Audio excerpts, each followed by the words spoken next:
What would happen if you used rice water on your hair for 2 weeks? This is actually one of those ancient secrets that have been used in Asia for hundreds of years. I'm going to show you the biggest mistake that people make when they do this, as well as the exact way of how to do this to maximize your results. Making your hair stronger, your scalp is going to be much healthier. Big question is, how can the water from rice do anything really? You're not actually eating the rice, and you're not even drinking the water. If you look this up, there's several ways to do this. Some people will take a cup of rice in 2 cups of water, and they'll mix it together, and then they'll let it sit for a couple hours.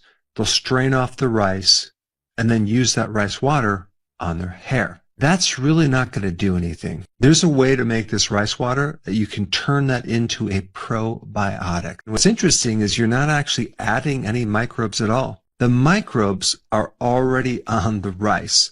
The microbes are actually in the air. And so what you're going to do is you're going to create this probiotic liquid, which is going to be made over a period of time of 48 hours, where these microbes are going to eat the starch from the rice, and they're going to reproduce at a massive level. And you're going to use that probiotic with all the additional byproducts that are created on your hair and your scalp. A lot of great things occur from fermentation.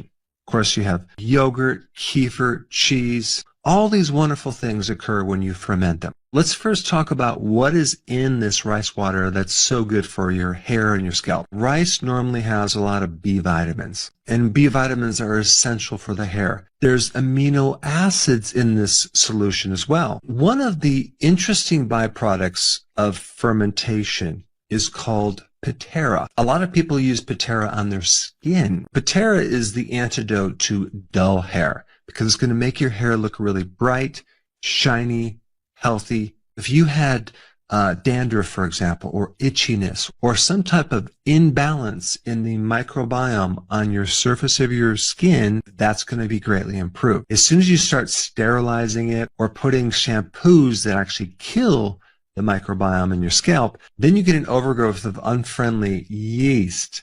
And that's why it takes a friendly yeast to help put that back in check. There's another really important thing in this liquid, and it's called lactic acid. That comes from lactic acid bacteria. And I know people are like, oh, the body should be alkaline, and anything that's acidic is unhealthy. No, not when we're dealing with hair in your skin. We need your skin and hair to be on the acid side. And lactic acid is an acid that will help the skin and hair and decrease that dullness and frizzy hair that you may have. And there's other nutrients in this liquid too, like magnesium and selenium, for example. This liquid also increases something called nitric oxide, which can actually help bring oxygen to the root of the hair. Overall, it can do a lot for your hair, your scalp, and your skin if you want to put it on your skin as well. Let me now show you how to make it. So simply add 2 cups of that rice in a bowl, add 4 cups of water.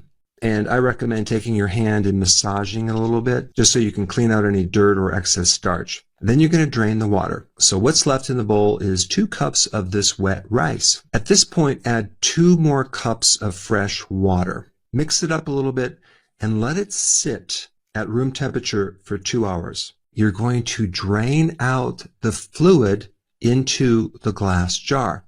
Cover the jar lightly, that way it has a chance to breathe.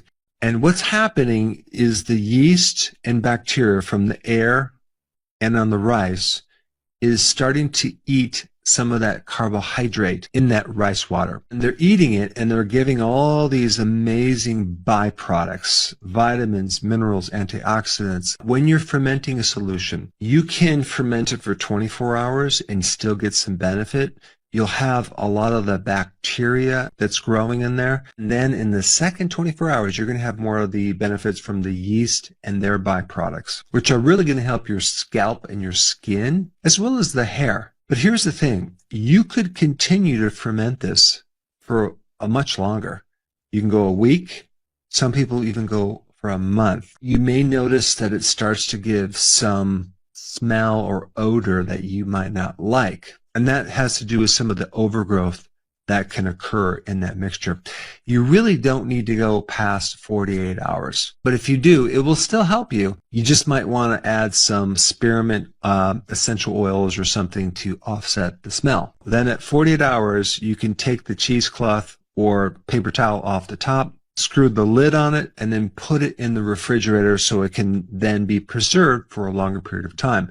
The colder temperature will slow down the bacterial growth. Then you're going to leave it on your hair for about 20 minutes. After 20 minutes, rinse out your hair, and then you can dry it, and you're good to go. I would recommend doing it twice a week. Let's say, for example, you're doing it twice a week for 2 weeks. You're going to need roughly about 4 cups of this material. Then you have enough for 4 applications over the next 2 weeks. This is a great solution to help repair your hair, to put the microbes back into the hair. And like I said before, you can also apply some of this on your face, okay, with a little cotton swab. Apply it to the face, wait 20 minutes, and then rinse it out. Go ahead and try this. I think you're going to be highly impressed. And then please comment down below and tell me how it worked for you.